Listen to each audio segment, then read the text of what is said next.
भगवान मोक्ष दे देते हैं, लेकिन प्रेमियों को मोक्ष न देकर अपने आप को ही दे देते हैं। भगवान कहते अच्छा ऐसा करो, हमको ही ले लो। तो ब्रजवासियों को तो आप अपने आप को दे दें। यही बात सुखदेव जी कह रहे हैं कि जिस पूतना ने, राक्षसी ने दूध पिलाया, मारने का संकल्प लेकर दूध पिलाया, उसे माता की गति दे दी। फिर जिन गायों का दूध स्वयं श्री कृष्ण ने पिया और जिन माताओं का दूध स्वयं श्री कृष्ण ने पिया, उनको देने के लिए भगवान के पास कुछ नहीं है। भगवान तो उनके प्रेम के ऋणी हैं और भगवान उन्हें अपना सर्वस्व दे देते हैं, अपने आप को ही उन्हें भेंट कर देते हैं। बोलो भक्तवत्सल भगवान की। य एतत् पूतना मोक्षम कृष्णस्यार्भकमद्भुतम् शृणुयात् श्रद्धया मर्त्यो गोविंदे लभतेर्तिम्। इस पूतना मोक्ष का जो प्रेम पूर्वक श्रवण करते हैं, उनको गोविंद भगवान में रति की प्राप्ति होती है, प्रेम की प्राप्ति होती है, भगवत प्रेम की प्राप्ति होती है। यह इस चरित्र के श्रवण की फलश्रुति है। भगवान में रति क्यों प्राप्त होती है? बोले इसलिए क्योंकि इस चरित्र में भगवान की विलक्षण करुणा प्रकट है, और जब जीव को भगवान की करुणा का बोध हो जाता है तो स्वाभाविक रूप से उसकी भगवान में बुद्धि लग जाती है। उमा राम स्वभाव जिन जाना, तिनहि भजन तजे भावना। भगवान का करुणामय स्वभाव इसमें प्रकट होता है। अहो बकीयम स्तन कालकूटम जिघांसया पाययदप्यसाध्वी लेभे गतिम धातृचिताम ततोन्यम कंबा दयालुम शरणम ब्रजेम। इनसे बढ़कर कौन कृपालु दयालु है जिसकी शरण में जाए। बोलो भक्तवत्सल भगवान की। इस चरित्र को सुनकर के परीक्षित जी बहुत गदगद हो गए हैं। और अभी आप सुन चुके हैं, पहले परीक्षित जी ने क्या बताया कथा के संबंध में कि 3 प्रकार के जीव होते हैं, विषयी, मुमुक्षु और मुक्त, और तीनों का विषय कथा बन जाती। इसलिए जीव मात्र के कल्याण का साधन है कथा। ऐसी कथा से जिसका मन हट जाए वो आत्महत्यारा है। अब इस चरित्र को सुनने के बाद श्री सुखदेव जी और सुंदर बात बता रहे हैं, परीक्षित जी और सुंदर बात बता रहे हैं। वे कहते हैं कि कथा श्रवण से लाभ क्या है, भगवान के चरित्रों के श्रवण से क्या लाभ है, ये बता रहे हैं श्री परीक्षित जी महाराज। यत श्रृण्वतोपेत्यरतिर्वितृष्णा सत्वंच शुद्ध्यत्यचिरेण पुंसः भक्तिर्हरौ तत्पुरुषे च सख्यम् तदेव हारं बदमन्यसे चेत। हे भगवान, भगवान की मंगलमयी लीलाओं के श्रवण मात्र से तृष्णा समाप्त हो जाती, तृष्णा भाग जाती। मुक्ति क्या है? तृष्णा की निवृत्ति ही मुक्ति है। तृष्णा का तात्पर्य ऐहिलौकिक पारलौकिक भोगों के प्रति स्पृहा, इच्छा, उनकी प्राप्ति की कामना, उनको बटोरने की कामना, यही है तृष्णा। ये तृष्णा जब तक चित्त में बनी भई है तब तक इसे संस्कृति के चक्र में भटकना पड़ेगा। और चित्त में तृष्णा का अभाव हो जाए इसका एक ही उपाय, भगवान के चरित्र का आश्रय ले। भगवान के चरित्र का जिन जिन ने आश्रय लिया है उनके चित्त में संसार की किसी वस्तु की प्राप्ति की विलासता नहीं रही। राका बांका देख लो, दिन रात कीर्तन करते हैं, इतने गरीब होते हुए भी महाराज राका बांका जी के हृदय में संसार की किसी वस्तु को प्राप्ति की इच्छा नहीं। ठाकुर जी ने मोहरों की ढेरी लगा दी और पैर लग गया, कीर्तन करने लगे, रे राम राम, सवेरे सवेरे माया छू गई, धूल से ढकने लग गए। तब तक पीछे उनकी पत्नी आई, बोली कि स्वामी क्या कर रहे हो, धूल के ऊपर धूल डालने से क्या लाभ, ये तो स्वयं ही धूल है, इसको धूल डाल करके क्या कर रहे हैं आप, व्यर्थ का स्तन क्यों कर रहे हैं, कीर्तन करिए। बोले हम तो राका हैं और तुम बांका हो।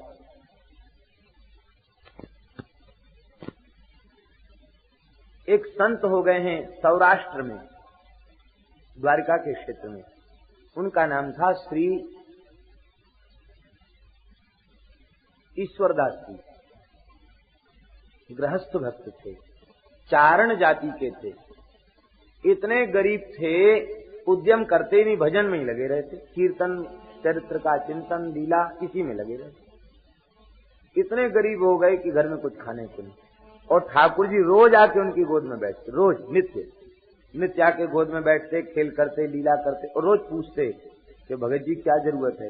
कहते बस ऐसे ही रोज आते रहो, मुस्कुराते रहो, और क्या चाहिए, रोज ऐसे ही बोल देते।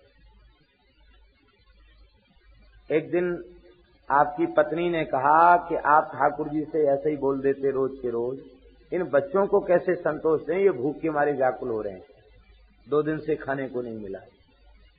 तो ईश्वरदास जी बोले ऐसा करो कि चूल्हा चिता दो और बटलो ही रख दो, पानी भी डाल दो उसमें और ढक दो उसको। क्यों? कहती ये बर्तन बजेगा ना भाप से, तो बच्चों को संतोष हो जाएगा कि कुछ हंडी में बन रहा है, पक रहा है, और जब पक जाएगा तो मिलेगा खाने। ऐसा कह के बच्चों को तो कह दो कि रसोई बन रही है, और इनको कीर्तन में लगा दो। और छोटे छोटे बालक कीर्तन करने लगे। ठाकुर जी से नहीं रहा गया, द्वारिकाधीश प्रभु स्वयं खिचड़ी लेके आए, और ठाकुर जी ने, ये घर भर तो भजन कर रहे थे, ठाकुर जी ने खिचड़ी बनाई। ये ईश्वरदास। और समर्थ इतने थे कि तापी नदी की बाढ़ में एक गांव बह गया, एक व्यक्ति बच गया। वो आकर रोने लगे आपके पास, महाराज हमारा पूरा घर द्वार परिवार सब नष्ट हो गया, गांव बह गया, मेरे ऊपर कृपा करो। आपको दया आ गई, इतनी दया आ गई, आप बोले जाओ तुम्हारा गांव तुम्हें फिर से मिल जाएगा। 1 साल हो गई थी गांव को बहे हुए, और जब वो गया तो 1 साल पहले जो सब्जी पूरे समूल नाश हो गए थे, सबके घर फिर से बन गए, सबके पशु जैसे के तैसे, और जो लोग मरे थे वे सब जैसे तैसे हो गए। यथावत 1 वर्ष के बाद पुनः गांव के वे सब लोग वैसे ही प्रकट हो गए। तब से कहावत होगी, ईश्वरा सो परमेश्वरा। ईश्वरदास परमेश्वर के जैसे थे, लेकिन इतनी सामर्थ्य उनमें थी कि उनकी वाणी से उजड़ा हुआ साल भर पहले का गांव बस गया, और वे महात्मा इतनी निष्किंचनता में बने रहते कि वे कुछ ठाकुर जी से लेते नहीं। एक दिन ठाकुर जी उनकी गोद में आए और बैठे, बोले मैं बार बार तुमसे मांगने को कहता हूं, तुम लेते क्यों नहीं हो? तो ईश्वरदास जी ने कहा, महाराज देखो, झूठ मत बोलना, तुम छलिया हो, झूठ तो बोलना नहीं, हम जो पूछें तो सच्ची सच्ची बात बताना। भगवान हंसने लगे, बोले अच्छा ठीक है पूछो, हम बताएंगे। बोले कि जैसे आज रोज आकर गोद में बैठकर पूछ रहे हो, मुस्कुरा रहे हो, फिर ऐसे बैठकर मुस्कुराओगे क्या जब हम कोई चीज आपसे मांग लेंगे तो? ठाकुर जी गंभीर हो गए, बोले फिर क्या है, फिर तो आप मौज से रहना, फिर हमारी क्या जरूरत है? तो बोले बस इसीलिए अब ये मांगना मांग दो, मांग लो, अब ये कहना छोड़ दो, नहीं तो मैं नाराज हो जाऊंगा आपके ऊपर। ठाकुर जी बोले अच्छा आज के बाद नहीं कहूंगा, मांग लो। रोज खेल करते और निष्किंचनता में जीवन व्यतीत कर दिया। कहने का तात्पर्य है कि सांचे श्री राधारमण झूठो सब संसार, सांचे श्री राधारमण झूठो सब संसार, संसार झूठा है, राधारमण सच्चे हैं। ऐसे सच्चे भगवान का प्रेम जिसे प्राप्त हो गया, भगवान ही जिसे प्राप्त हो गए, भगवान से बड़ी कोई दूसरी संपत्ति हो सकती है क्या? ठाकुर जी से बड़ी कोई दूसरी संपत्ति नहीं है। यही संपत्ति है, यही जीवन का सर्वस्व है, यही जीवन का धन है। तो भगवान के चरित्र को श्रवण करने से भगवान में रति हो जाती है, और भगवान का प्रेम रूपी धन प्राप्त हो जाता है। और जब प्रेम रूपी संपत्ति प्राप्त हो जाती है, फिर संसार की किसी वस्तु की अपेक्षा नहीं रह जाती। तो तृष्णा रहित वृत्ति वो केवल भगवान के चरित्र का आश्रय लेने से प्राप्त। बहुत से ऐसे भक्तों के चरित्र हैं, कुछ नहीं घर में, लेकिन तृष्णा नहीं है, तो भगवान के चरित्र का आश्रय लेते। संतों के समागम से तृष्णा समाप्त हो जाती। इस बात को श्री रैदास जी ने अपनी वाणी में कहा है। संत श्री रैदास जी महाराज कहते हैं, आज के दिवस की जाऊं बलिहारा, मेरे घर आया राजा राम जी का प्यारा। मेरे घर आया राजा राम जी का प्यार। आज संत घर में आ गए, ठाकुर जी के प्यारे आ गए। आज का दिन बलिहार है। करूं दंडवत चरण पखारूं, तन मन धन संतन परवार। आंगन भवन भयोवती पावन, इनके आगमन मात्र से सब कुछ पवित्र हो गया। जिस वस्त्र को इन्होंने छू दिया, जिस वस्तु को इन्होंने ची दिया, जिस वस्तु को इन्होंने अंगीकार कर लिया, वो सब कृतार्थ हो गया। आंगन भवन भयोवती पावन, हरिजन बैठे हरि जस गावन। कथा कहें अरु अर्थ विचारे, आप तरें औरन को तारें। कह रे दास मिले हरिदासा, जन्म जन्म की पूरी आशा। जब भगवान के भक्त मिलते हैं और भक्तों के मिलन के बाद जब भगवत चरित्र का आस्वादन होता है, तो जन्म जन्मांतर की आशा तृष्णा समाप्त हो जाती है। यही है जीवन मुक्ति। कुछ चाह न रह जाए, कोई अभिलाषा न रह जाए, एकमात्र अभिलाषा यही चित्त में रह जाए। इस अभिलाषा को जागृत करने वाली भगवान की कथा है। दर्शन को नैना तपे, बचन सुनन को कान, मिलवे को हियरा तपे। जिए के जीवन प्राण, गोवर्धन वासी सांवरे। तुम बिन रह्यो न जाए, गोवर्धन वासी सांवरे। तुम बिन रह्यो न जाए। ये अभिलाषा कथा सुनने से प्रकट होती है। यही है तृष्णा रहित वृत्ति। केवल ठाकुर जी की चाह रह जाती और सारी चाह समाप्त हो जाती है। कहते जब तृष्णा समाप्त हो जाती है तब क्या होता?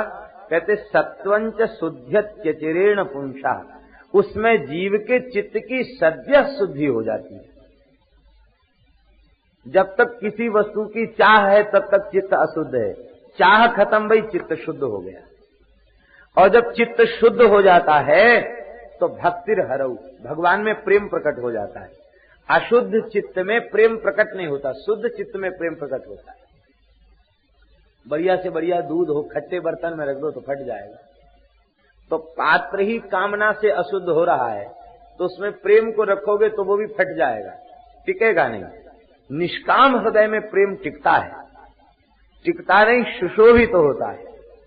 टिकता तो है ही है, सुशोभित तो होने लग जाता है। तो भगवान की कथा सुनने से संसार की किसी वस्तु की चाह नहीं रह जाती, तृष्णा समाप्त हो जाती। ये पहला लाभ है कथा सुनने का। दूसरा लाभ है अंतःकरण की सद्य शुद्धि हो जाती है, क्योंकि जब कामना खत्म हुई चित्त की शुद्धि हो गई। तीसरा लाभ क्या है? बोले तीसरा लाभ अनुपम लाभ है, उसका नाम है भगवत प्रेम का लाभ। भक्तिर हरऊ, भगवान में प्रेम हो जाता उसका। और चौथा लाभ क्या है? तत्पुरुषेत सत्यम, भगवान के भक्तों से मैत्री हो जाती है। संतों से भक्तों से मैत्री हो जाती है। मैत्री का तात्पर्य क्या है? प्रेम। मैत्री का अर्थ अभेद व्यवहार से नहीं है। मित्रता में तो अभेद व्यवहार होता है मित्रता में, लेकिन यहाँ मैत्री का अर्थ अभेद व्यवहार नहीं है। यहाँ मैत्री का अर्थ है कि जैसे अपने मित्र के प्रति प्रेम होता है वैसा प्रेम संत के प्रति हो जाता है। प्रेम के संबंध में मित्र का प्रेम सबसे ज्यादा ऊंचा माना जाता है। कई बार पिता माता की बात लोग नहीं मानते, पुत्र पुत्री की बात नहीं मानते, पत्नी की बात नहीं मानते, भाई की बात नहीं मानते, बहन की बात नहीं मानते, किसी की बात नहीं मानते। और कोई उसका अंतरंग मित्र हो, वो एकांत में बैठकर समझावे और कहा भाई देख लो, हमारा कोई स्वार्थ तो है नहीं, हमारा तुमसे प्रेम है इसलिए हम समझा रहे हैं, हमारी बात मानो तो ठीक है, नहीं हमारी तुम्हारी कुट्टी। इतना सुनते ही वो सोचने लग जाता, अरे भाई बचपन से इसके साथ खेले हैं, इसके बिना तो हम रह नहीं सकते। अच्छा ठीक है, चलो तुम्हारी खुशी के लिए हम ये भी मान लेते हैं। इसका तात्पर्य कि वो पिता माता भाई बंधु किसी की बात नहीं माना और मित्र की बात मान लिया, तो मित्र के प्रति प्रेम ज्यादा होता है। तो यहाँ तत्पुरुषेत सक्षम का तात्पर्य है कि संतों में इतनी प्रीति हो जाएगी फिर कथा सुनने के बाद कि उनकी प्रत्येक बात को मानने के लिए हम बाध्य हो जाएंगे। संसार के लोग तो अपने स्वार्थ के लिए बात मनवावेंगे, अथवा स्वार्थ नहीं होगा तो किसी लौकिक लाभ के लिए ही भी बात मनवाने का प्रयत्न करेंगे, लेकिन संतों की बात मानने पर लौकिक लाभ नहीं, अलौकिक लाभ होता है। अलौकिक लाभ क्या है? भगवान की नित्य निरवधिक रूप से सनातन शाश्वत भाव से भगवान की प्राप्ति, ये लाभ संतों की कृपा से प्राप्त हो जाता है। क्योंकि जहाँ भगवान के भक्त हैं वहीं भगवान की स्थिति है। जहाँ भगवान के भक्त नहीं है वहाँ भगवान की स्थिति नहीं है, वहाँ भगवान लीला का विलास नहीं करते। श्री वृंदावन बिहारी लाल की जय। इसलिए तदेव हारम बद मन्य से चेत, ऐसी जो भगवान की लीलाएं हैं, यदि इस दास को आप अधिकारी समझते हो तो कहिए। बद मन्य से चेत, इसके लायक हमें समझें तो कहिए। इसका तात्पर्य क्या है? इसका तात्पर्य है कि लायक समझें तो कहिए और नालायक समझें तो भी अपनी कृपा से हमको लायक बना दीजिए और फिर आप कहिए। हम सुनने के लिए व्याकुल हो रहे हैं। सुखदेव जी ने बड़ी सुंदर लीला सुनाई। कौन सी लीला? इसको ब्रज में नाम दिया है रसिकों ने करवट लीला। कृष्ण की करवट लीला। भगवान ने बिना किसी का सहारा लिए करवट बदल ली। इसी बात से यशोदा जी के हृदय में, नंद बाबा के हृदय में आह्लाद छा गया। लाला इतने जल्दी बड़ो है गयो है, यानी करवट बदल ली। अभी भगवान 2.5 महीने के भी नहीं गए और ऐसे उलट के करवट बदल ली। अरे लाला में जोर आए गए। अब तो बड़े प्रेम से शांडिल्य जी से कहा, गुरुदेव बताओ या लाला के करवट बदलवे को कहा फल है। शांडिल्य जी तो गदगद हो गए। हे प्रभु, बड़े सौभाग्य से आपने हमको नंद बाबा को पुरोहित बनाया। करवट भी बदलती है तो सूचना हमको मिलती है? संतोष के लिए पंचांग देखा, बोले अरे ये लाला तो बड़ा ही संस्कारी है। कैसे? बोले आज रोहिणी नक्षत्र है, या के जन्म को नक्षत्र है। आपने जन्म को नक्षत्र जान के ही याने करवट बदली है। तो भगवान या करवट बदलने में कौन सा उत्सव किया हो जाए? बोले बस खूब नाचो गाओ, ब्राह्मणों को खूब खीर मालपुआ खिलाओ, ब्राह्मणों को खूब प्रेम से दान दक्षिणा देकर के संतुष्ट करो। उत्सव इसी को कहते हैं। और कोरा कोरा उत्सव मना लिया ठीक नहीं, चकाचक खाओ पियो तो उत्सव। बोलो वृंदावन बिहारी लाल की।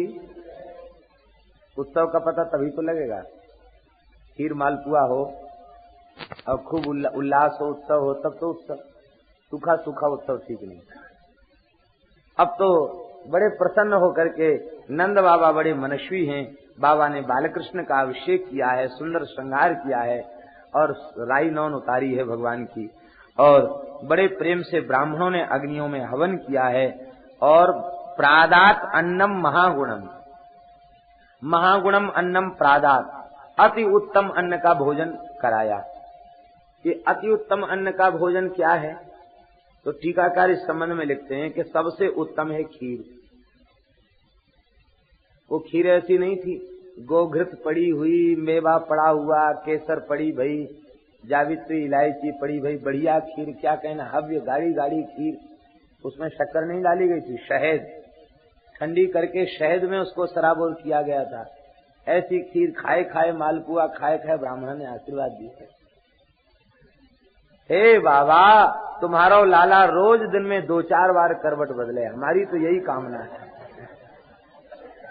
ये जितनी करवट बदलेगा उतनी ब्रजवासी इनको आनंद होगा। बोलो वृंदावन बिहारी। एक समय भगवान मैया की गोद में पौड़कर स्तनपान कर रहे थे। तृणावर्त आने वाला था।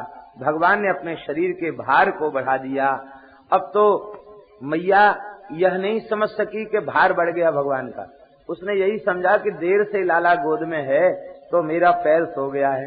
धीरे से बाल कृष्ण को उतार करके सुंदर सुकोमल बिछोने पर भगवान को पौढ़ा दिया है। तब तक तृणावर्त आया और बाल कृष्ण को लेकर अनंत आकाश में उड़ गया। उड़ते तो उड़ गया, भगवान ने तब तक ज्यादा भार नहीं बढ़ाया, सीधे उड़ा ऊपर। इसका विचार था वहां से उड़ के सीधे मथुरा पहुंच जाऊंगा, लेकिन जैसे ही उड़ के ऊपर आकाश में पहुंचा, अब भगवान ने भार बढ़ा दिया। अब आगे बढ़ने में समर्थ नहीं हुआ, ऊपर से नीचे आने लग गया। नीचे आते आते आते आते आते आते बहुत प्रयास किया, भगवान ने इसका गला पकड़ लिया। पूतना की छाती पकड़ी थी, जब तक उद्धार नहीं हो गया छोड़ा नहीं, इसका गला पकड़ लिया। पूरे जोर लगा के भगवान को छुड़ाया। भगवान ने कहा कि हमारी पकड़ तो मजबूत है, जब तक तेरा परम कल्याण नहीं हो जाएगा बीच में तो हम छोड़ेंगे नहीं। जैसे इसका गला धर के दबाया, अब तो इसके जीभ निकल आई, आंख उलट गई, प्राण निकल गए, और ऐसी शोभा भगवान की हो रही थी जैसे किसी भयंकर काली घटा के ऊपर श्री नीलमणि श्री कृष्ण तैरते हुए आकाश से नीचे आ रहे हो। ऐसी सुंदर शोभा हो रही थी। भगवान ने इसको धड़ाम से पटका शिला के ऊपर। ब्रज में आज भी तृणावर्त शिला प्रसिद्ध है, इस पत्थर के ऊपर भगवान ने इसको पटक करके इसका उद्धार किया। आकाश से देवताओं ने पुष्पों की वर्षा की है। बोलो सूर्य निकंदन भगवान की जय। भगवान को पुनः उठाया गया और फिर पुरानी चिकित्सा, गोमूत्रेण स्नापयित्वा पुनर्गोरज सार्वकम रक्षाम चक्रुश्च सकृता द्वादशांगे सुनाम भी। आहा, धन्य है ब्रज प्रदेश जहां भगवान के ऐसे सुंदर सुंदर अभिषेक होते हैं।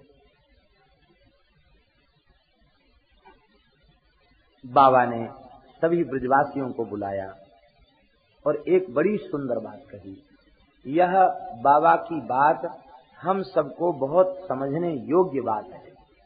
नंद बाबा कहते हैं, अहो बतात्यद्भुतमेश रक्षसा बालो निवृत्तिं गमितोऽभ्यगात् पुनः हिंसस्व पापेन विहिंसित खलः साधु समत्रेण भयाद् विमुच्यते। देखो ब्रजवासियों, या बालक के बड़े बड़े संकट आए, बड़े बड़े राक्षस आए और बालक को मारवे को संकल्प लेके आए, लेकिन जो या बालक को मारवे आए उनकी ही मृत्यु है गई। क्यों हो गई ऐसी? कहते देखो, दुष्ट अपनी दुष्टता से ही मारा जाता है और सज्जन अपनी समत्व बुद्धि के कारण, सज्जन अपनी समता के कारण समस्त प्रकार के भयों से मुक्त हो जाता है। दुष्ट को मारने की जरूरत नहीं है। अपने यहां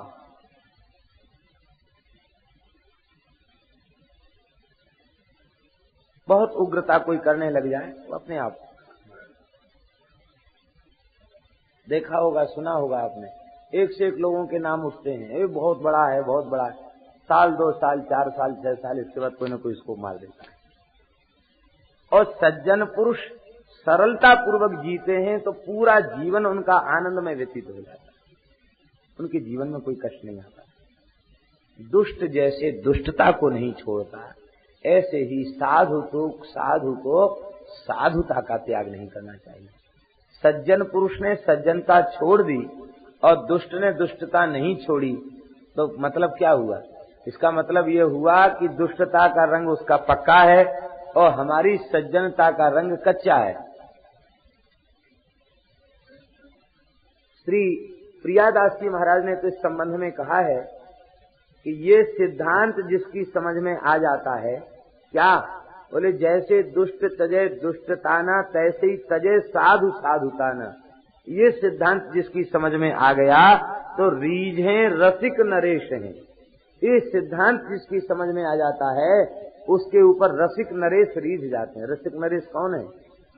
श्री कृष्ण रीझ जाते। नंद बाबा ने कहा, देखो हम ब्रजवासी किसी का बुरा नहीं चाहते, यही कारण है कि हमारा बुरा कोई कर नहीं सकता। जो बालक का बुरा करने आते उन्हीं का अनिष्ट हो जाता है। इसलिए सज्जनता में जीवित रहना चाहिए। हमें कोई पीड़ित कर रहा है तो जरूर हमारा पूर्वकृत संस्कार कोई ऐसा है, हमने उसे पीड़ा पहुंचाई होगी तो वह मुझे पीड़ित कर रहा है। अब हम पीड़ा के बदले यदि उसे पीड़ा देंगे तो ये बदला लेने की जो भावना है, यही भावना हमको संस्कृति के चक्कर में धकेल देगी। फिर द्वारा हम उसको जब पीड़ा पहुंचाएंगे तो द्वारा हमें लेना आना पड़ेगा। संसार में कुछ न कुछ लेन देन बकाया था, उसे पूरा करने के लिए जन्म लिया। आज फिर किसी से कुछ राग द्वेष लेन देन बकाया छोड़ दोगे तो फिर आना पड़ेगा।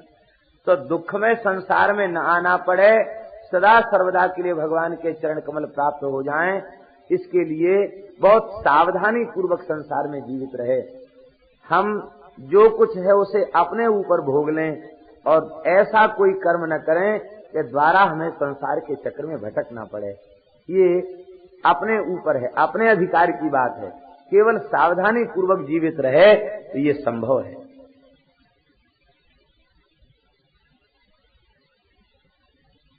एक साथ दुष्ट और सज्जन रहते हैं।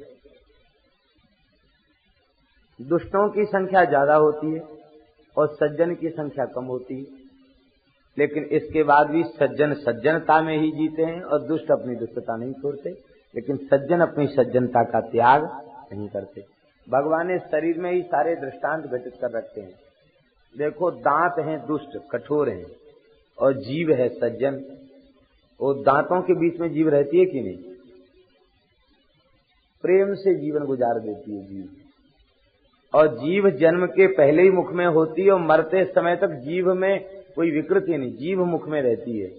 और दांत जन्म के समय पैदा नहीं हुए, बाद में उत्पन्न हुए और फिर उत्पन्न हुए तब कष्ट दिया, फिर गिर गए, फिर उगे, फिर कष्ट दिया, जीवन भर कष्ट दिया।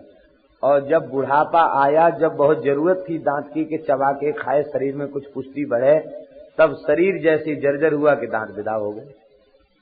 तो समय पर दुष्ट काम नहीं आता, सज्जन ही समय पर काम आता, दुष्ट बीच में विदा हो गए। और जीव आदि से अंत तक रहती है। देखो, जिह्वा धोखे से भी दांत के पास चली जाए तो दांत उसे काट लेते हैं, जिह्वा सहन कर लेती है। और जिस दांत ने जिह्वा को काट लिया है कई बार, उसी दांत में कोई पीड़ा हो जाए तो जिह्वा उसके पास पहुंचकर उसका स्पर्श करती है, कहो कैसे हो, कष्ट तो नहीं है। उसको जो है जीभ वहां, प्राय मुख की जीभ वहां पहुंच जाती है, उसको पूछती है। दांत कभी नहीं पूछते जीभ से कि हमने तुमको काट दिया, ज्यादा तो नहीं लग गई। इसका मतलब ये नहीं कि जीभ कमजोर है, इतनी शक्ति उस अकेली जिह्वा में है कि 1 मिनट में पूरे दांत बाहर निकलवा सकती है। किसी को गाली दे दो, अच्छे मजबूत आदमी को, ऐसी मार लगाएगा सब दांत बाहर निकल जाएंगे। तो इतनी शक्ति उस जिह्वा में है, लेकिन वह जिह्वा अपनी शक्ति का उपयोग नहीं करती, सरलता पूर्वक जीती है तो जीवन भर एक जैसी बनी रहती है। जो सरलता सज्जनता में जीवित रहते हैं वे जीवन भर एक जैसे बने रहते हैं और उन सरल जीवों को भगवान की प्राप्ति सरलता से हो जाती है, क्योंकि निर्मल मन जन सो मोहि पावा, मोहि कपट छल छिद्र न भावा। ये उपदेश नंद बाबा ने दिया। हम लोग सज्जन हैं, हमें सज्जनता नहीं छोड़नी चाहिए। देखो, हमारी सज्जनता के प्रभाव से भगवान नारायण ने हमारे बालक की रक्षा कर ली और दुष्टों का विनाश कर दिया। ये नंद बाबा की कैसी साधुता है।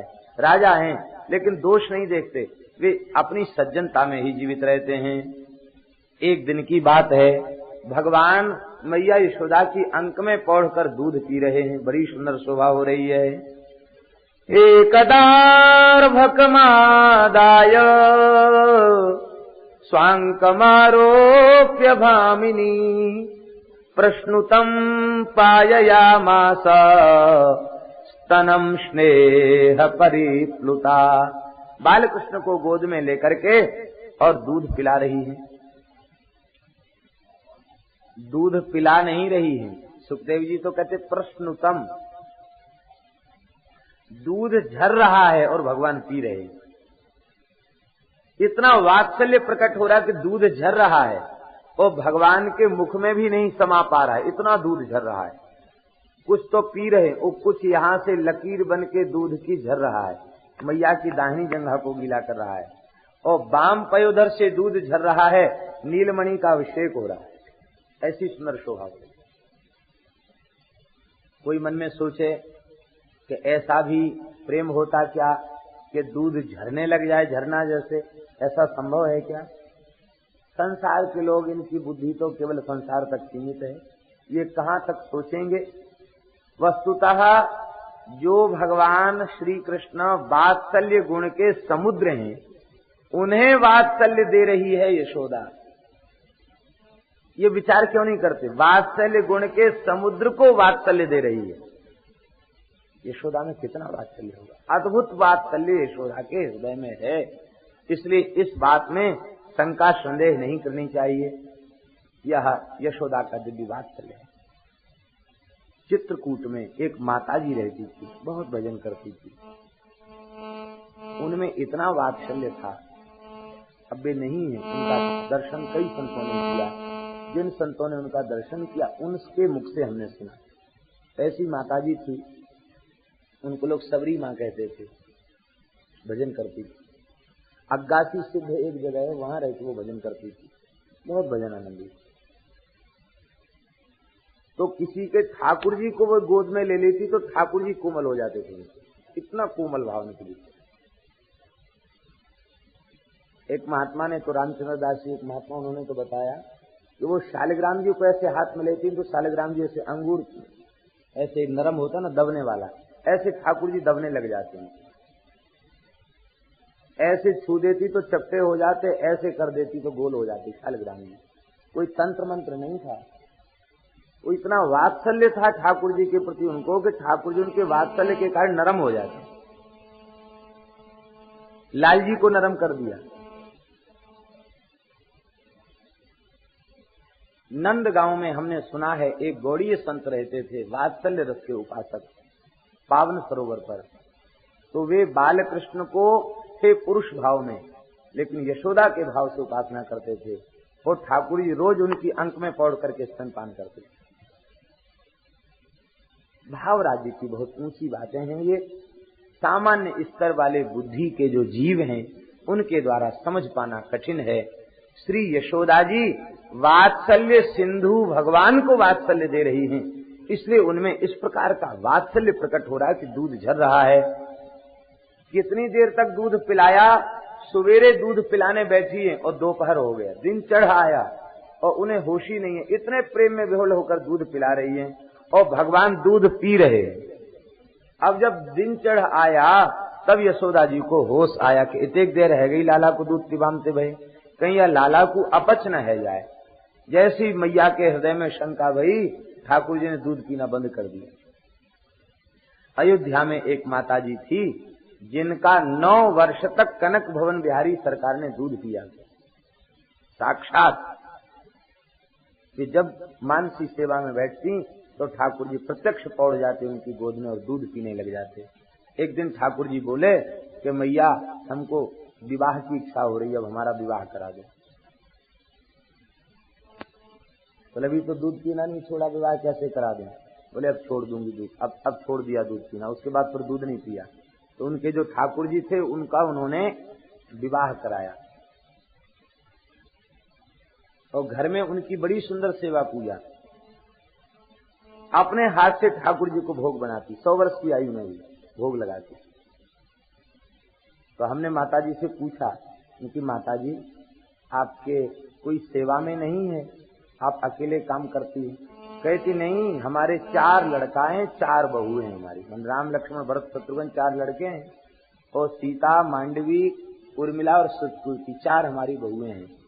तो हमने कहा कहाँ हैं? तो ठाकुर जी का जो मंदिर था उसमें दर्शन करा। बोले ये हमारी लड़का बहू है। तो हमने कहा ये बहू सेवा नहीं करती सास की? तो हंस करके कहती है कि बड़ी कोमल है, बस इनको खिलाने में हमको बड़ा सुख मिलता है, मैं बना करके खिलाती हूँ।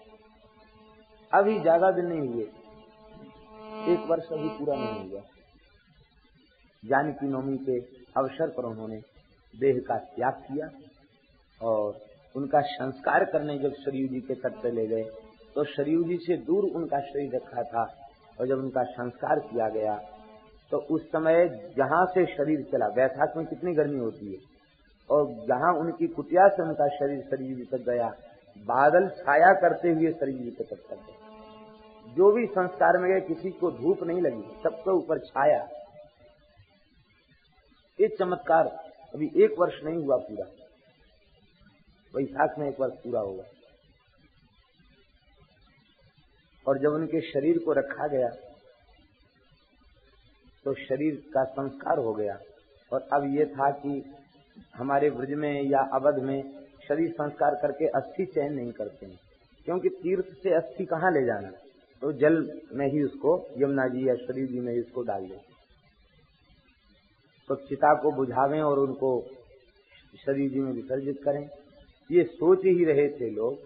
तब तक शरीर जी 5-7 हाथ बढ़ करके आई और चिता की भस्म और राख सबको समेट करके अपने ले गए। कलि विशेष परचो प्रगट आस्तिक हुए के चित धरो, उत्कर्ष सुनत संतन को अचरज को जिन करो। कलि विशेष परचो प्रकट, कलयुग में भगवान की भक्ति का विशेष परिचय मिलता है। भगवान विशेष सुख देते हैं अपने प्रेमियों को। एक बार हृदय से प्रेम करे तो सही, एक बार हृदय से अपना माने तो सही भगवान को। भगवान ऐसी अद्भुत लीला कलयुग में अपने प्रेमियों के साथ करते हैं, इसके सैकड़ों उदाहरण हैं। इसलिए कैसे भी हो भगवान में आत्मीयता बढ़े, ये हमारे अपने हैं, ऐसा भाव निरंतर दृढ़ होता चला जाए, बस यही सबसे बड़ी उपलब्धि है। और जब भगवान ही अपने हो जाएंगे तो फिर भगवान की लीला का अनुभव होने लग जाएगा। बोलो भक्तवत्सल भगवान की। मैया को जैसी घबराहट हुई कि कहीं अपचना हो जाए, अब तो बस भगवान ने दूध पीना बंद कर दिया। मैया के मुख की ओर भगवान टुकुर मुकुर देख रहे हैं और मैया ठाकुर जी के मुखारविंद की ओर देख रही है। इसी बीच ठाकुर जी को जम्हाई आई। छोटे से लाल जी हैं, नाक को सिकोड़ करके, पतले पतले होठों को खोल करके, बटुआ जैसा छोटा सा मुंह जैसे ही भगवान ने खोला, जम्हाई आई कि मैया ने मुस्कुरा करके जम्हाई की झांकी का दर्शन किया, चुटकी बजाई। चुटकी बजाते ही छोटे से मोहड़े में ब्रह्मांड दिखाई पड़ा। आकाश, पाताल, पृथ्वी, सूर्य, चंद्रमा, ग्रह, नक्षत्र, तारे, वन, पर्वत, समुद्र, सब कुछ भगवान के मुख में दिखाई पड़ा। सावीक्ष विश्वम सहसा राजन संजात बेपथु, सारे विश्व को भगवान के मुख में देख करके मैया तो पसीने में तरबतर हो गई। सम्मिल्य मृग सावाक्षी नेत्रे आसीत सुविस्मिता, अत्यंत विस्मित हो गई, आश्चर्य में पड़ गई मैया।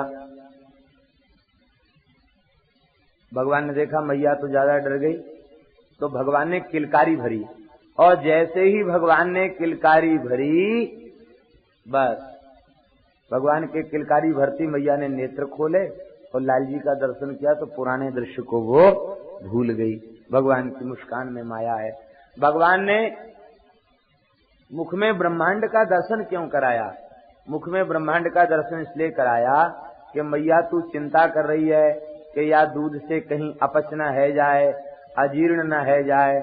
ऐसे कोटान कोट ब्रह्मांड तो भीतर पड़े भय, तब तो अजीर्ण नहीं हो रहा है, तो तेरे वात्सल्य में दुग्ध से अजीर्ण कैसे हो जाएगा? दूसरा भाव ये था कि मैया मैं विश्वात्मा हूं और तेरे वात्सल्य से विश्वात्मा तृप्त हो रहा है, और जब विश्वात्मा तृप्त हो रहा है तो कौन ऐसी आत्मा है जो अतृप्त हो? विश्वात्मा के तृप्त होने पर सभी तृप्ति का अनुभव कर रहे हैं। तो मैं स्तनपान अकेले नहीं कर रहा हूं, मेरे द्वारा अनंत जीवों को तुम्हारा वात्सल्य प्रदान करके पोषण किया जा रहा है। भगवान के इस दिव्य प्रेम को, वात्सल्य को सहन करने की पात्रता प्राकृत जीव में नहीं है। ये तो भगवान के नित्य नंद यशोदा, भगवान के नित्य परिकर के ये भक्त प्रकट भय हैं, जो इस स्वाद का अनुभव कर रहे हैं। जीव की पात्रता नहीं।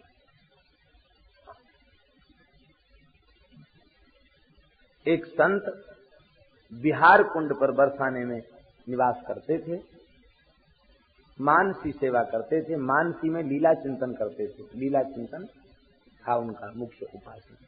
तो एक बार कालीय दमन लीला का उन्होंने चिंतन किया, तो उस लीला के चिंतन में भगवान काली हृदय में कूद पड़े और यशोदा को खबर पड़ी, तो यशोदा ने पुकारा, कन्हैया कह के पुकारा।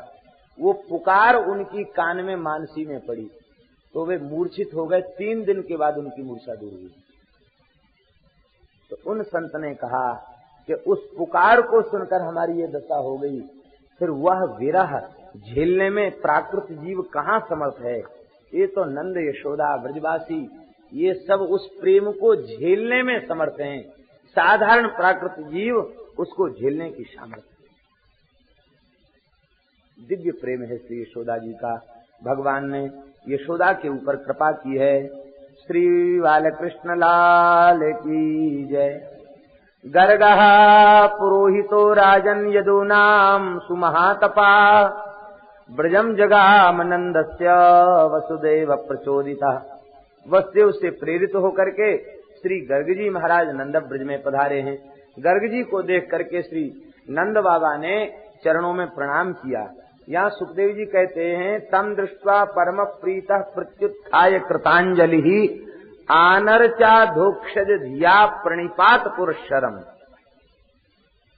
गर्ग जी पधारे तो कैसे पूजन किया, कहते अधोक्षज धिया आनर्च। ये साक्षात भगवान पधारे इस भाव से पूजन किया। नंद बाबा की वैष्णवता भागवत में पद पद पर प्रकट है। ये कैसे संत सेवी हैं, कैसे महात्माओं का आदर करने वाले हैं।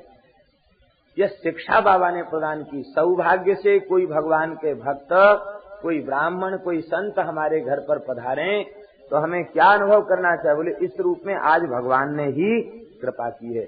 आनर चाधोक्षज दिया, साष्टांग वंदन किया है, अर्घ पाद्य आचमन मधुपर्क निवेदित किया है और इसके बाद प्रार्थना की है, त्वं ही ब्रह्मविदाम श्रेष्ठा संस्कारान कर्तुमर्हसि बालयोरनयोर नृणाम जन्मना ब्राह्मणो गुरु।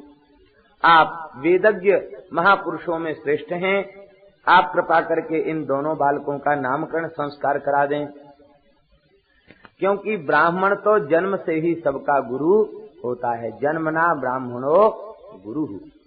श्रीमद् भागवत के 10वें स्कंध में एक बार तो नंद बाबा ने कहा जन्मना ब्राह्मणो गुरु, और 10वें स्कंध में ही भगवान श्री कृष्ण ने भी कहा जन्मना ब्राह्मणो श्रेयान, अर्थात बाप बेटा दोनों एक ही स्वर में बोल रहे हैं। भगवान भी कहते जन्मना ब्राह्मणो श्रेयान और नंद बाबा भी कहते जन्मना ब्राह्मणो गुरु। कहने का तात्पर्य हमारा ये है कि वर्ण व्यवस्था सनातन व्यवस्था है और यह व्यवस्था जन्म से ही निश्चित है। जन्मना जाति का जो सिद्धांत है वही वैदिक सिद्धांत है, वही सनातन धर्म का सिद्धांत है। जननेन या प्राप्यते सा जाति, जाति शब्द का अर्थ होता है जन्म से जो प्राप्त हो जाए उसे जाति कहते हैं। जननेन या प्राप्यते सा जाति, ये जाति शब्द का अर्थ है, जन्म से जो प्राप्त हो उसे जाति कहते हैं। भगवान के भजन में न तो कोई शरीर बाधक है और न कोई वर्ण बाधक है, न कोई आश्रम बाधक है, क्योंकि भगवान के अपने सब हैं, इसलिए भगवान का भजन करने का अधिकार सबका है, किंतु वर्ण व्यवस्था अपने स्थान पर है, उसका अनादर नहीं करना चाहिए, उसका आदर करना चाहिए। यदि जन्मना जाति के सिद्धांत को न माने तो जाति पदार्थ नित्य नहीं होगा, अनित्य हो जाएगा, फिर तो न जाने कितनी बार जाति बदलेगी। इसलिए जन्म से ही जाति का सिद्धांत श्रेष्ठ है। एक और बात प्रसिद्ध है लोगों में, जन्मना जायते शूद्र संस्कारा द्विज उच्यते। वेद पाठी भवेद विप्रः ब्रह्म जानाति ब्राह्मण, ये बात भी लोगों में प्रसिद्ध है, ज्यादा प्रसिद्ध है। लेकिन कहाँ से प्रसिद्ध है इसको तो नहीं हम कह सकते हैं। किसी को किसी प्रामाणिक ग्रंथ में यह श्लोक उपलब्ध हो तो हमारी जानकारी के लिए वे बता सकते हैं। स्मृति रत्नाकर को भी आद्योपांत देखा, और भी स्मृतियों को देखा कि यह श्लोक किसी स्मृति का हो, तो नहीं कहीं दिखाई पड़ा। और वैसे भी अशुद्ध है श्लोक, क्योंकि ब्रह्म जानाति ब्राह्मण शब्द बन नहीं सकता। ब्रह्म जानाति ब्रह्मज्ञः, जानाति अर्थ में जब उसका विग्रह करेंगे, व्युत्पत्ति करेंगे तो क्या होगा? ब्रह्म जानाति ब्रह्मज्ञः, उसको ब्रह्मज्ञ कहेंगे, ब्राह्मण नहीं कहेंगे। तो ब्राह्मण शब्द ब्राह्मण जाति के अर्थ में रूढ़ी है, जाति के अर्थ में प्रसिद्ध है। ऐसा मानकर, ऐसा विचार करके जन्म से जाति का आदर करना चाहिए। और ब्राह्मण की जो महिमा शास्त्र में कही गई है, वह इसलिए नहीं कही गई कि ब्राह्मण अपनी महिमा सुन करके और खूब फूल जाए अपने में, अरे हम तो ब्राह्मण हैं, अब हमको क्या करना जरूरी है। इसलिए ब्राह्मण की महिमा नहीं कही गई है। ब्राह्मण की महिमा शास्त्र में इसलिए कही गई है कि ब्राह्मण अपनी महिमा को समझकर अपने स्वरूप में स्थित हो जाए। ब्राह्मण से शरीरयं क्षुद्र कामाय निश्चिते कृच्छ्राय तपसे चेह प्रेत्यानंत सुखाय च। ये ब्राह्मण का शरीर क्षुद्र कर्म के लिए नहीं मिला, भजन के लिए मिला, ऐसा विचार कर भजन में लग जाए, इसलिए ब्राह्मण की महिमा है।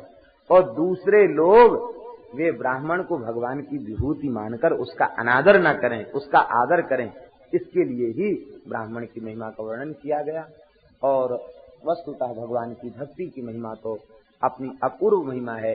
रैदास जी के संबंध में नाभाजी ने लिखा है, वर्णाश्रम अभिमान तज पदरज बंदहि जासुकी संदेह ग्रंथि खंडन निपुण वाणी विमल रैदास की। रैदास जी की भक्ति इतनी उच्च कोटि की भक्ति थी कि जो उनकी भक्ति का दर्शन करते, उनके भीतर वर्ण का अभिमान नहीं रह जाता, आश्रम का अभिमान नहीं रह जाता। वे वर्णाश्रम के अभिमान को त्याग करके उनकी पदरज की वंदना करते।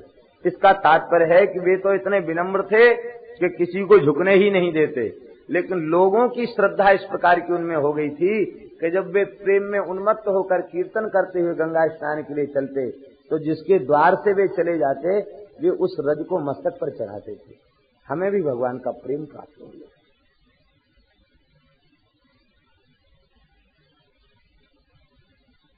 भगवान की भक्ति की कैसी महिमा है। आप बैठे हैं नीम के नीचे, मानसी सेवा कर रहे हैं भगवान की, तब तक राजा आया दर्शन करने, काशी का राजा। आपने कहा लो राजन चरणामृत, कठोता में पानी भरा था, उसको दे दिया। यदि वो दूषित जल नहीं था, पवित्र ही जल था, लेकिन राजा को ये हुआ कि इसी कठोता में तो चमड़ा भिगोते होंगे, इसी में जल भरा है, अशुद्ध जल हमको दिया। तो राजा ने वो जल पिया नहीं, ऐसे ढुका लिया कोट में और धोबी को कोट दे दिया। धोबी ने जैसे ही उसको दांत से उसको दाग को छुड़ाया कि बस उसको सारी सृष्टि राममय दिखने लग गई, कीर्तन करके नाचने लग गया, प्रेमोन्माद छा गया। और राजा से बोला कि राजन आपने तो हमारा परम कल्याण कर दिया। अब राजा दौड़े दौड़े रैदास जी के पास गए, बोले लाओ। तो रैदास जी हंसने लगे, ये चरणामृत नहीं है, ये तो चमड़े का पानी है, राजन पियोगे धर्मभ्रष्ट हो जाओगे, नहीं दी। एक बार गुरु गोरखनाथ पहुंच गए इनके यहाँ, गोरखनाथ जी कहा रैदास जी प्यास लगी है, जल लाओ। तो कठोता में पानी भरा था, आपने खप्पर में डाल दिया, उन्होंने पिया नहीं। उस जल को लेके वो कबीर जी के यहाँ पहुंचे। कबीर जी की बेटी थी मानस पुत्री कमाली। कमाली ने पूछा कबीर जी से, गोरखनाथ जी से कि गोरख चाचा ये क्या है। कहते ये रैदास जी के यहाँ गए थे, तुम्हारे एक चाचा रैदास जी हैं, उनके यहाँ गए थे, उन्होंने ये पानी दिया है। कमाली उसको पी गई। पीते ही उसको संपूर्ण भगवत प्रीति प्राप्त हो गई, सारी सिद्धियां प्राप्त हो गई। माने भजन की महिमा कैसी है, इतने सिद्ध हो गए। और वो गोरखनाथ जी मत का प्रचार करते हुए जब मुल्तान पहुंचे, मुल्तान पहले भारत में ही था, अब पाकिस्तान में है, मुल्तान पहुंचे तो श्री गोरखनाथ जी कहते थे जो हमारा खप्पर भर देगा उसके घर में भोजन करूंगा। खप्पर उनका भरता नहीं। तो कमाली विवाहित होकर के मुल्तान पहुंची। कमाली ने अपने पति से कहा कि जाओ बाबा को न्योता दे आओ, मैं खप्पर भर दूंगी। ये आए तो आधी चम्मच भात से खप्पर भर दिया। यह देखकर गोरखनाथ जी को बड़ा आश्चर्य हुआ कि हमारी सिद्धि को फेल कर दिया इसने, बड़ी ऊंची सिद्धा है। गोरखनाथ जी ने पूछा कि बेटी तू कौन है? तो उसने कहा कि आप भूल गए, मैं कमाली हूँ। अच्छा, कबीर की मानस पुत्री कमाली, ये कमाल तेरे भीतर कहाँ से आया?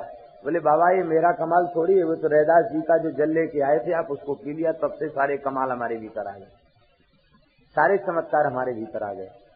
अब तो रैदास जी महाराज उसी श्री गोरखनाथ जी वहीं से योग बल से अंतर्धान भये और रैदास जी के पास पहुंचे। खप्पर आगे करके बोले कि लाओ जल, प्यासा हूं।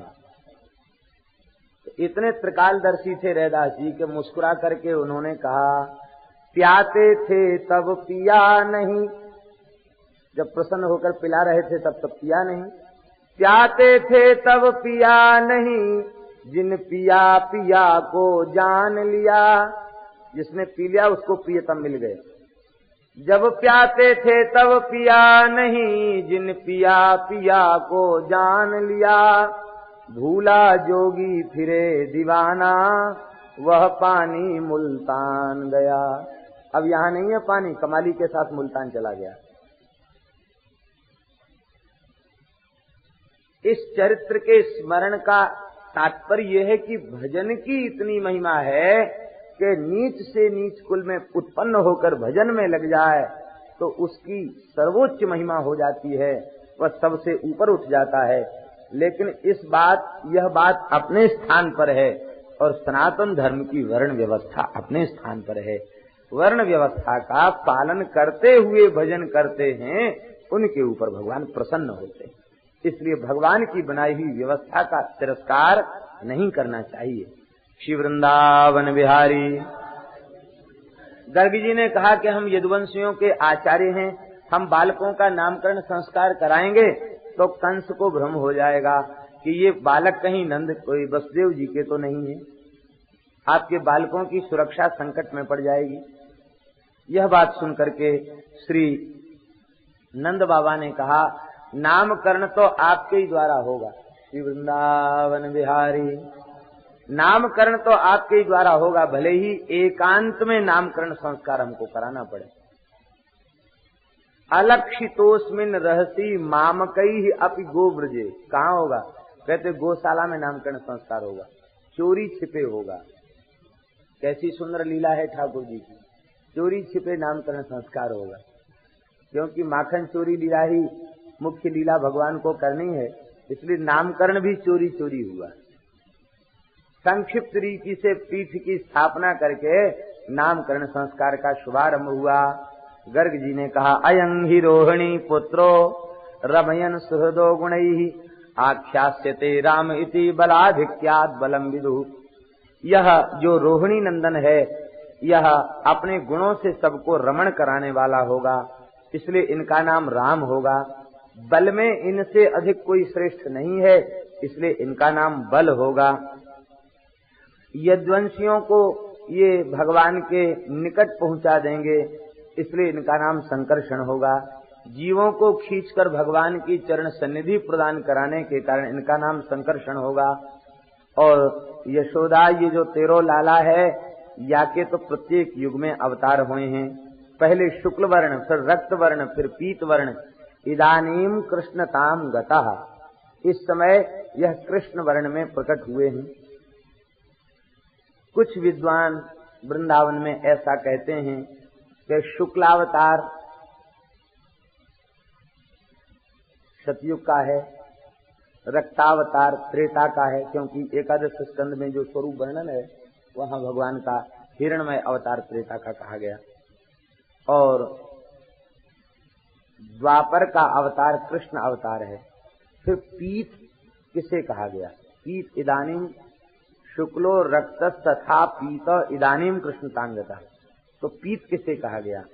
तो वृंदावन के कुछ विद्वानों का भाव है, बोले ये पीत अवतार सुवर्ण वर्णो हेमांगो वरांगस चंदनांगदी, विष्णु सहस्त्र नाम में भी सुवर्ण वर्णो हेमांगा वरांगस चंदनांगदी, ये पीत अवतार कौन है? कहते ये पीत अवतार है श्री चैतन्य अवतार। श्री राधा भाव भावित अवतार जो है, ये सुवर्ण कनकावदातौ, स्वर्ण के समान कांति लेकर भगवान प्रकट भये हैं। किस लिए? कहते कलयुग में नाम की विशेष महिमा है और नाम के बिना जीव की गति नहीं है। इसलिए श्री ठाकुर जी को श्री राधा भाव आस्वादन की चटपटी लगी है, तो श्री जी से प्रार्थना किया है कि रूप तो हमारा रहेगा और अवतार तो मैं लूंगा, भाव आप अपना हमें दे दीजिए। तो श्री जी ने अपने अंग की कांति दी है और श्री राधा रानी ने अपना राधा भाव प्रदान किया है। उस भाव से भावित जो भगवान का अवतार है वह पीत वर्ण का अवतार, स्वर्ण वर्ण का अवतार श्री चैतन्य अवतार है। ऐसे भी विद्वानों की मान्यता है। श्री वृंदावन बिहारी लाल की। यह पुत्र कभी वसुदेव के यहाँ प्रकट हुआ था, इसलिए इनका नाम श्रीमान वासुदेव है। भगवान का नाम रखा कृष्ण। इदानीम कृष्णतांगतः अतएव कृष्ण है, इसलिए ये कृष्ण है।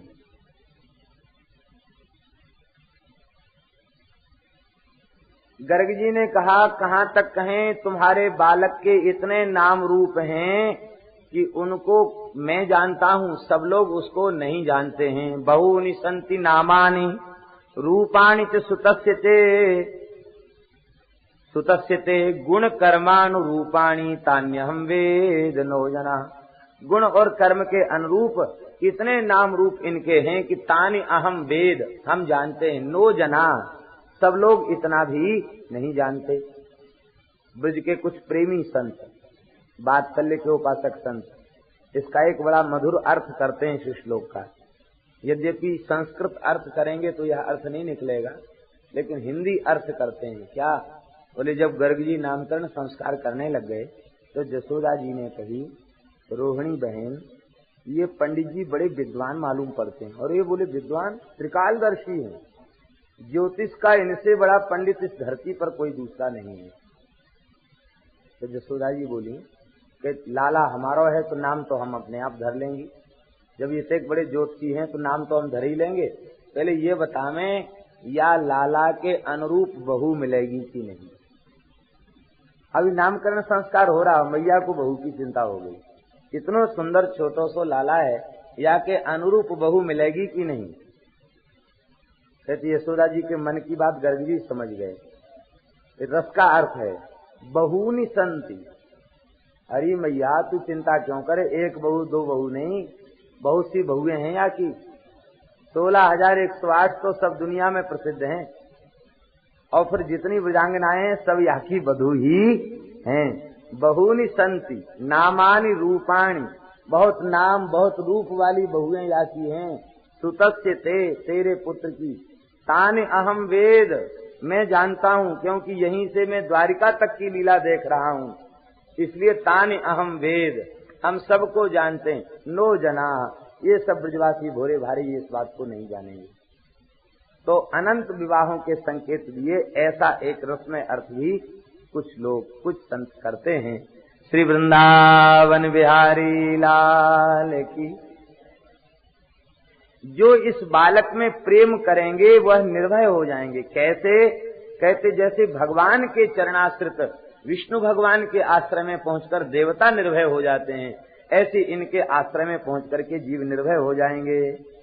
इसलिए हे नंद बाबा, तस्मान नंद कुमारोयम तस्मान नंदात्मजो यन्ते नारायण समो गुणैः श्रिया कीर्त्यानुभावेन गोपा यस्व समाहिता।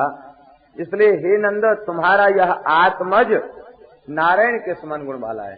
देखिए नंदोत्सव के प्रकरण में क्या कहा, नंदस्वात्मज उत्पन्ने, आत्मज उत्पन्न हुआ, वहां आत्मज का। और नामकरण प्रकरण में गर्ग जी कह रहे हैं तस्मान नंदात्मजो यन्ते, हे नंद तस्मात् अयम तब आत्मजः, ये तुम्हारा ही पुत्र है, नारायण के समान गुण वाला है। श्री में, कीर्ति में, स्वभाव में नारायण के समान गुण वाला है, इसलिए इनकी रक्षा करो। प्रश्न उठता है, भगवान सबकी रक्षा करते हैं और गर्ग जी कह रहे हैं नंद बाबा से कि भगवान की रक्षा करो। तो जीव क्या परमात्मा की रक्षा कर सकता? परमात्मा तो सबके रक्षक हैं। फिर गोपायस्व का अर्थ क्या है? इसका गोपायश्व का तात्पर्य ये है